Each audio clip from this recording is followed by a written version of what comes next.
Alors donc aujourd'hui on va rencontrer Anthony qui va nous parler de la méthanisation.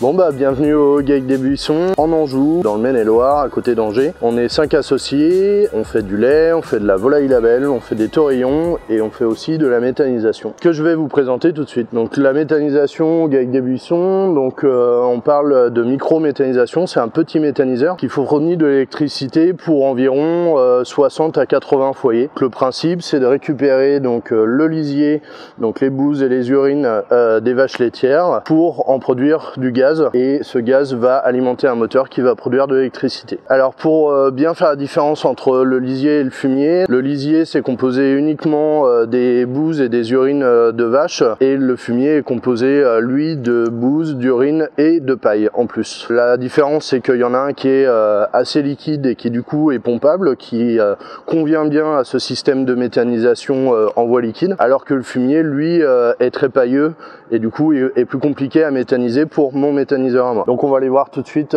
comment ça marche de plus près. Donc ici on est au démarrage du processus de méthanisation. Donc c'est ici au bout du bâtiment des vaches laitières qu'on récupère tout le lisier. Ce lisier donc il va composer une ration pour le méthaniseur et cette ration elle va être composée du lisier, des déchets de refus d'alimentation, donc c'est-à-dire tout ce que les vaches ne veulent pas manger parce qu'une vache c'est difficile et ça trie. On va aussi avoir un petit peu de déchets de pommes qui vient d'une entreprise à côté qui compose 4 à 5% de la ration. Donc là on parle d'épluchures de pommes, de trognons de pommes, ce qu'on appelle dans l'élevage les eaux blanches. Alors les eaux blanches c'est quoi? C'est quand on fait la traite, on a de l'eau pour laver le tank, pour laver les robots de traite, et bien toute cette eau va aussi être incorporée dans la ration du méthaniseur. Donc c'est ici que tout se mélange et après ça part dans le méthaniseur. Nous voici arrivés devant le méthaniseur. Donc un méthaniseur c'est quoi? En fait un méthaniseur ça marche comme un estomac de vache. Dans un estomac de vache vous allez retrouver des bactéries méthanogènes. Dans un méthaniseur vous allez cultiver des bactéries méthanogènes pour qu'elles dégradent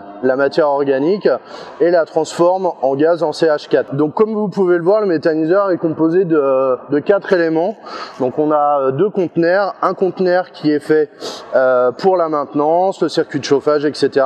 et un autre conteneur qui est le moteur du méthaniseur. Et puis ensuite vous avez une bulle et une tour. Donc vous imaginez 2 estomacs de vache, une tour qui est donc chauffée à 38-40 degrés comme une vache, qui est tout le temps brassée. Et puis une bulle qui, elle, est moins chauffée, un peu moins brassée, mais qui va nous servir de réserve de gaz. Comment elle fonctionne cette bulle? De manière très simple, vous avez 2 bâches, l'une sur l'autre. Entre les deux, on envoie de l'air pour maintenir la forme de la première, qu'elle résiste bien aux intempéries. Et puis en dessous, la bulle se gonfle et se dégonfle comme un ballon en fonction du gaz qui peut y avoir dedans. À savoir que si vous avez des craintes, un méthaniseur n'est pas explosif parce qu'on ne comprime pas le gaz. Sachez que dans la bulle, quand elle est pleine, on a l'équivalent d'une bouteille de gaz à l'intérieur de cette bulle. Nous sommes arrivés devant le stockage de ce qu'on appelle maintenant le digestat. Donc ce digestat, c'est le produit qui ressort du méthaniseur une fois qu'il est digéré et qu'il a passé 50 jours à l'intérieur du méthaniseur. Ce produit, il a un avantage, c'est de conserver les valeurs nutritives pour la plante d'azote, de phosphore et de potasse. Il a même un autre avantage, c'est qu'il va transformer les valeurs nutritives de l'azote en azote organique, en azote ammoniacal. C'est un peu technique, c'est du jargon d'agriculteur, mais grosso modo, ça va permettre au digestat d'être directement assimilable par les plantes. Donc ça va nous permettre, nous, de pouvoir mettre ce produit à la place d'un engrais ammonitrate, d'un engrais chimique. Et donc aujourd'hui sur l'exploitation, on est aux alentours de 37% de réduction d'achat d'engrais de l'extérieur grâce à ce produit. Alors oui, donc du coup, une question qu'on peut se poser quand on voit un bâtiment aussi gros et tout, c'est du coup les investissements. Combien ça peut coûter? Est-ce qu'il y a des subventions? Est-ce que au final, le temps d'amortissement est long ou pas? Aujourd'hui, nous, on est sur un investissement de 600 000 €. C'est une somme importante, mais ça peut vite se rentabiliser avec la vente d'électricité. Comme on a été dans les premiers à monter un méthaniseur en France en 2014, on a été subventionné par deux biais, le Conseil régional des Pays de Loire et l'ADEME. Les deux, tout confondu, ça représente un financement de 37%. Une autre question qu'on peut se poser ou qui fait débat dans le milieu agricole, c'est que certains agriculteurs vont dire voilà, c'est de la méthanisation, c'est de la production d'électricité, c'est pas notre travail, nous c'est de nourrir les gens. Et puis voilà, il y a eu aussi des polémiques par rapport à des cultures qui étaient mises dans la méthanisation. Donc, toi tu nous expliquais que vous ne mettiez pas de culture. Est-ce que tu connais un peu la législation par rapport à ça sur le droit ou pas de mettre de la culture dans les méthaniseurs? Pour ce qui est des polémiques autour du fait de produire de l'énergie, et c'est pas notre métier, je crois que notre métier est en train de changer aujourd'hui, il faut qu'on sache s'adapter. Si aujourd'hui l'agriculture peut aider au changement climatique et à produire des énergies vertes via la méthanisation, eh bien il faut qu'on le fasse. Malgré cela, avant tout, moi je défends le fait de vivre de ma production laitière. Et je ne veux pas aujourd'hui vivre de mon méthaniseur au détriment et d'avoir des vaches juste pour faire des bouses. Je crois qu'une vache, à la base, on doit réussir à en vivre grâce à son lait.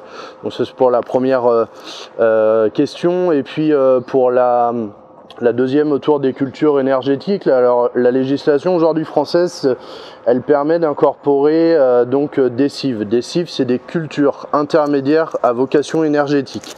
Donc culture intermédiaire, ça veut dire que entre deux cultures principales, je vais vous donner un exemple entre du maïs et du blé ou du blé et du colza, on va pouvoir faire une culture entre les deux qu'on va pouvoir mettre dans le méthaniseur. Donc on ne vient pas substituer de la nourriture, mais on va bien utiliser les terres à leur maximum pour pouvoir produire de l'énergie. Donc ça c'est la législation aujourd'hui qui le permet.